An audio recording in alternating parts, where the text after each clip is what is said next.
Okay, good morning, and welcome to the Blackfriars Theater. I want to start by thanking Danny Hoskins, the artistic and managing director of Blackfriars, for hosting us here this morning and sharing this really great and special community space with us.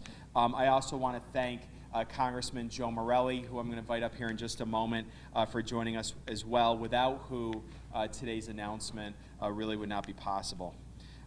Blackfriars Theater.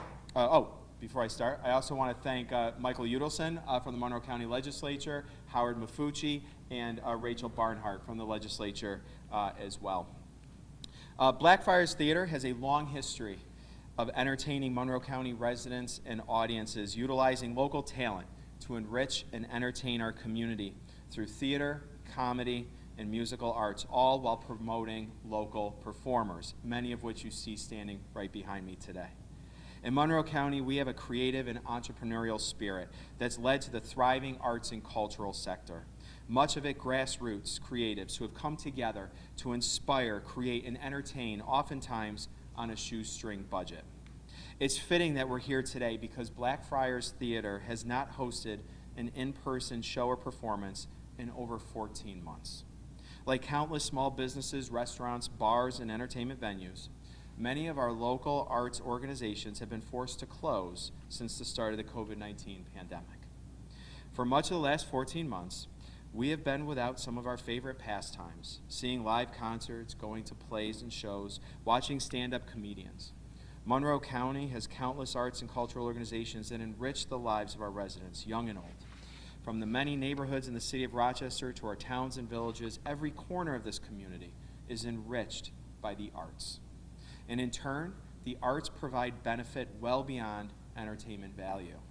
They enrich not only our culture, but they add a boost to the local economy as well, as people pair dinner and movie and go out for drinks after a concert or stay in one of our local hotel rooms.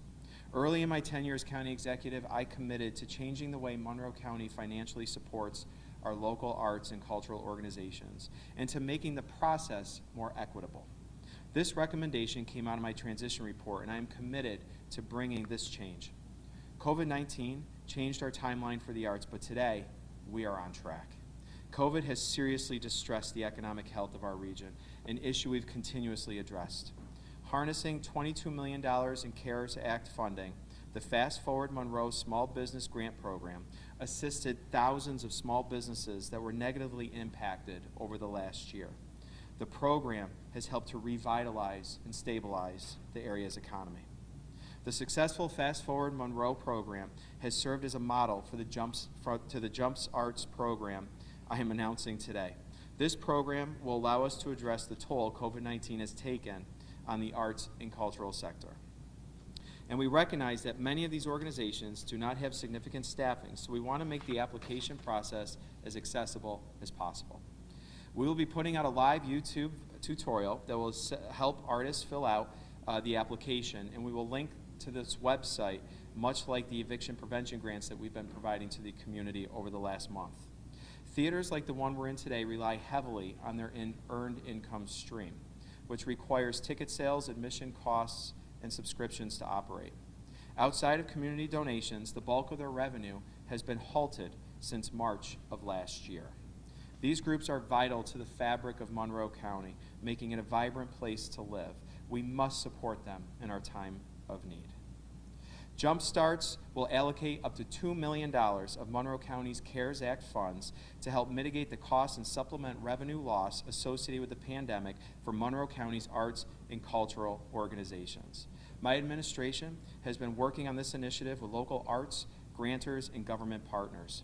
We wanted to create an open and transparent grant program to provide funds to small and mid-sized arts and cultural organizations that have been hit the hardest by the COVID-19 pandemic. This funding is critical, as many of these organizations have been ineligible for past grant programs. I am proud that this initiative has an open application process that will allow all qualifying arts organizations from across the county to apply for this critical funding. The Jumpstarts program will offer three levels of grants. Organizations with a 2019 operating budget below $50,000 are eligible for a maximum grant up to $5,000. Organizations with an operating budget between $50,000 and $100,000 can receive a maximum grant amount of $10,000. And organizations with a budget over between $100,000 and $2 million can receive a maximum grant amount of $20,000. Many small and mid-sized arts organizations don't have the same level of philanthropic and government support as our larger organizations, yet their impact in the community is undeniable. We need to ensure these organizations have the resources needed to be successful coming out of this pandemic. I want to thank our federal representatives, particularly Congressman Joe Morelli, who's standing with us today, for his leadership and support in securing the CARES Act dollars that makes this grant program possible. Let's thank Congressman Morelli for his work and support. With the support of Congressman Morelli and the CARES Act funding that he secured for us, we helped thousands of small businesses in our Fast Forward Monroe program, and we're going to help arts communities, small and mid-sized arts organizations across our county. I also want to thank the local arts and cultural organizations for their contributions to our community and for their perseverance through this pandemic. They have worked so hard as any other sector to find unique ways of bringing together the community using technology and distancing, and they didn't give up, and I am so grateful for all that they did. And lastly, I want to thank my team at the county office building in Monroe County for working so diligently, BJ Scanlon in particular, and for working to guarantee that these funds are delivered in an efficient and equitable manner. As we continue to reopen, the demand to get out and enjoy all that this community has to offer, we will come out of this a stronger community, and we will perhaps be in the strongest position we've ever been with our local arts community. We need to do all that we can as a community, as government partners, to come together to support the reopening, to welcome back local artists to the stages, concert halls, and galleries. And so with that, I'm going to invite back up to the podium Congressman Joe Morelli, who's helped secure the funding through the CARES Act to make today's grants possible.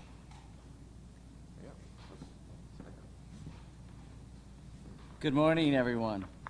I'm grateful to my friend and partner in government, County Executive Adam Bello, for the invitation to join you today, and with Danny Hoskins and the Black Friars, who do such an amazing job, all the arts community here gathered today, and those around this community who do so much. You know, it's interesting. I was thinking back to the county executive, who's been county executive now for about 17 months, 14 of those months in the middle of the greatest pandemic, health and economic challenge we've faced in a century. So clearly a tall order, but he has done it with grace, with incredible dedication to task, and great deal of creativity. And we celebrate that creativity today. So I want to thank him for doing what I think is an amazing job, and I think the community owes him a great debt for his strong leadership during this difficult time.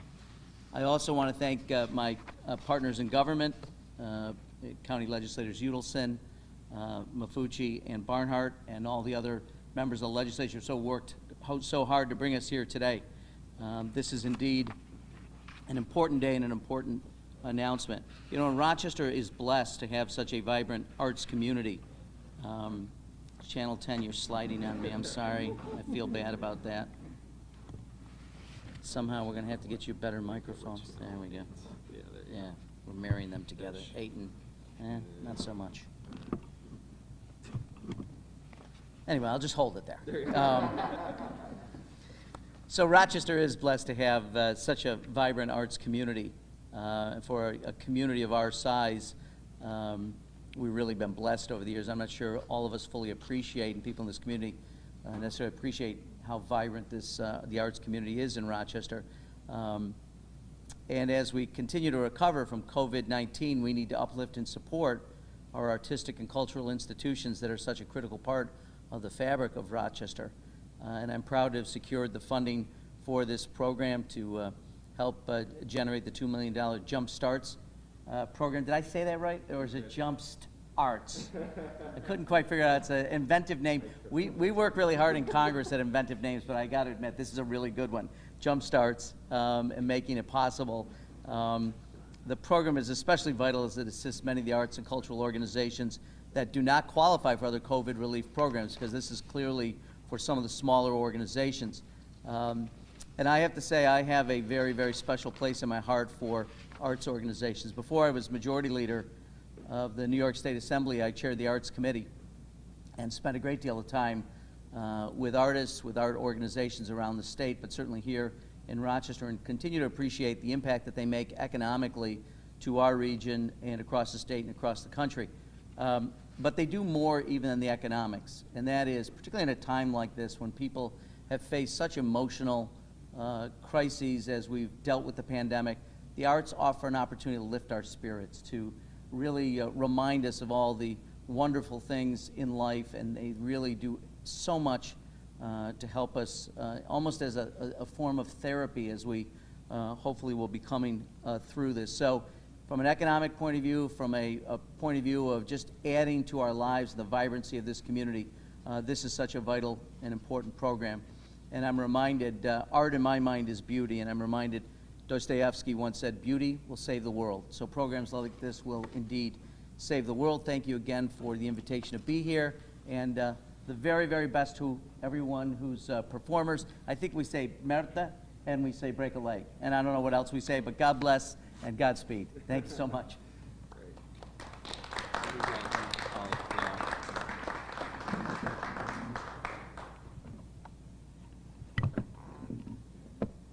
There we go. Okay. Next up, to say a few words, I'm going to invite Danny Hoskins, the managing director here at Blackfriars Theater, who has really just done a fantastic job, frankly, just surviving over the past 14 months when so many arts and cultural institutions and particularly small businesses around our community have been struggling. But here we are getting back to normal, opening back up, and helping them in every way we can. And so I want to invite Danny to come on up here and talk a little bit about what Jumpstarts is going to mean to Blackfriars Theater, and talk a little bit about what some of our small, medium-sized artists have gone through over the course of the last year and a half or so.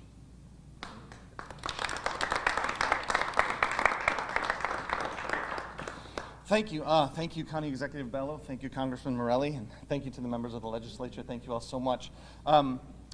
This is wonderful news. I think this is absolutely fabulous news for the arts in Rochester. As both Congressman Morelli and County Executive Bello have said, the arts are vital and vibrant in this town. That's why we're called the City of the Arts.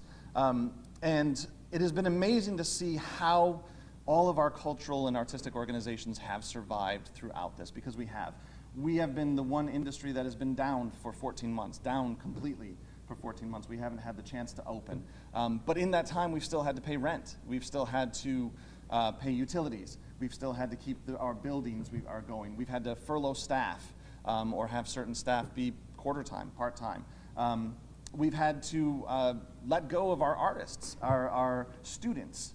Our connection to the community has taken a huge hit, because not only do these organizations do performances, but they provide educational opportunities, social opportunities, family opportunities for us to come together as a community and do what we love to do, which is be around each other, which is care for each other, which is learn about each other, and which is to experience moving, touching, important things in our lives that help us get through everything else that we do. It's a communal experience, the arts is, in every organization. And all of our brother and sister organizations, I stand here not as just Blackfriars, but as our whole community, haven't been able to do that and connect with our community in 14 months. We've also been one of the organizations that hasn't had a chance yet to try to start. We're just opening our doors. Everyone else has had a chance to kind of take some baby steps to figure out how to get back into their world, and we haven't. But this funding, the Jumpstarts program, is going to be a huge opportunity to help us do that, to give us some footing, to deal with some of the debt that we've incurred over the past 14 months, and to give us a way to get back in a positive way to connect with our community. And we're grateful that you're giving us this opportunity, and I hope that all of our arts organizations have the opportunity to take advantage of this. So thank you so much for everything that you've done, and for your consideration, for keeping us going and keeping us vital to the Rochester community. Thank you.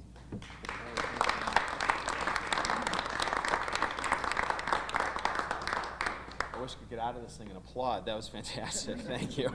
I can't wait to get out of this thing.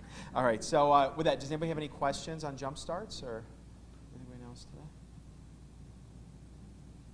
Question from me on jump starts, or Danny? Do you want to talk to? I know you touched on it already, but just what art in general and theater will have going forward on people getting back out and experiencing themselves? Sure. What the arts will have as going forward on our community. I think talking to some of my family members and some of the artists, where I'm seeing some of these people for the first time in 14 months in person. I've seen a lot of their faces on squares, which I'm sure you've all experienced, and there isn't a lot of personal connection. There isn't a lot of human connection.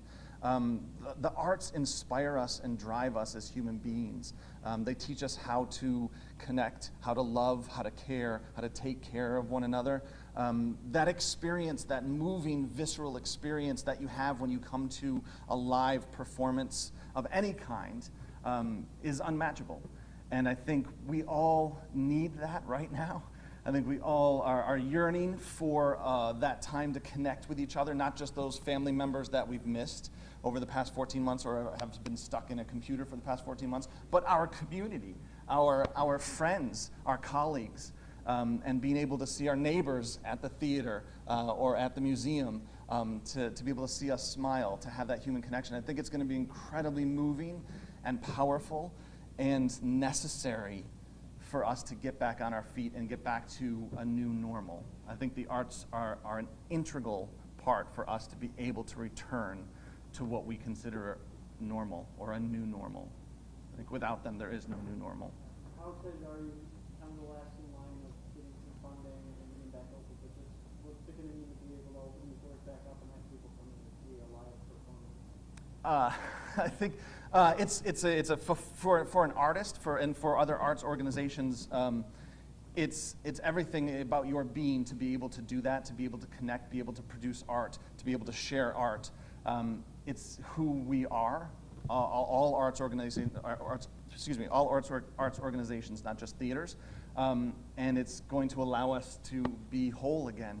I think really is the simplest thing. Everyone is going to feel that we can now come out of our shell for 14 months, and we are going to be able to be whole again and create.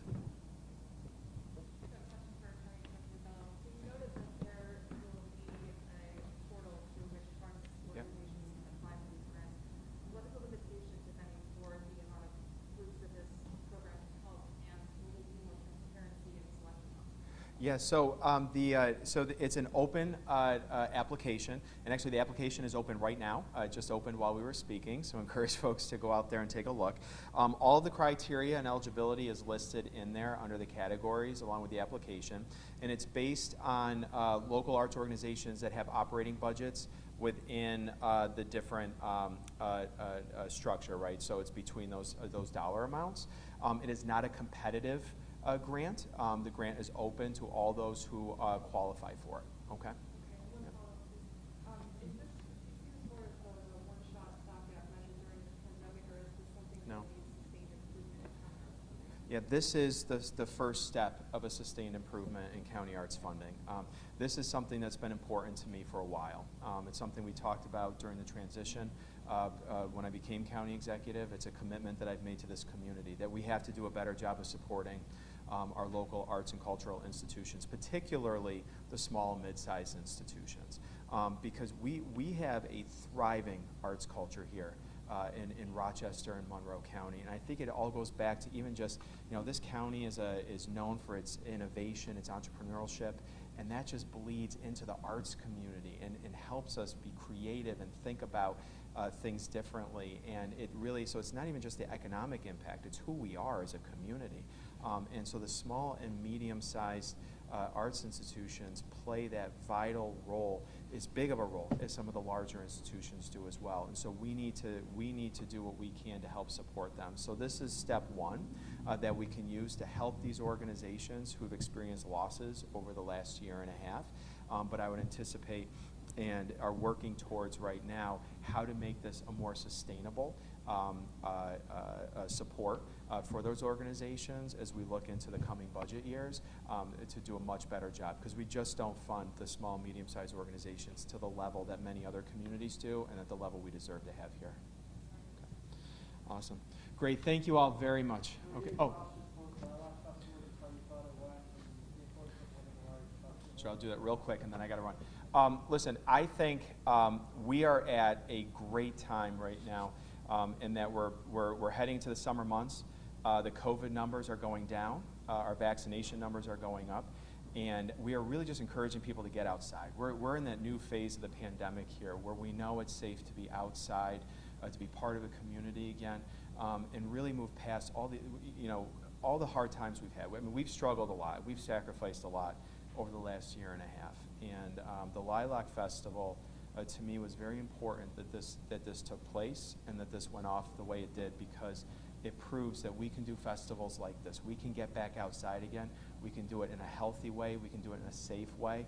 We can respect each other's wishes. Some people were wearing masks. Many people were wearing masks. Some people were not, based on how comfortable they felt in their vaccination status, and that's okay. And I think it can serve as an example for so many other festivals and folks who are contemplating festivals this year. I'm delighted the Fairport Canal Days is about to kick off soon as well, and I'm looking forward to many more of those festivals and outdoor activities taking place this year. I think it's important. It's important for our economics, it's important for our health, and it's important for us really as a community to get back to that sense of normal. Okay. All right, thanks everybody. All right.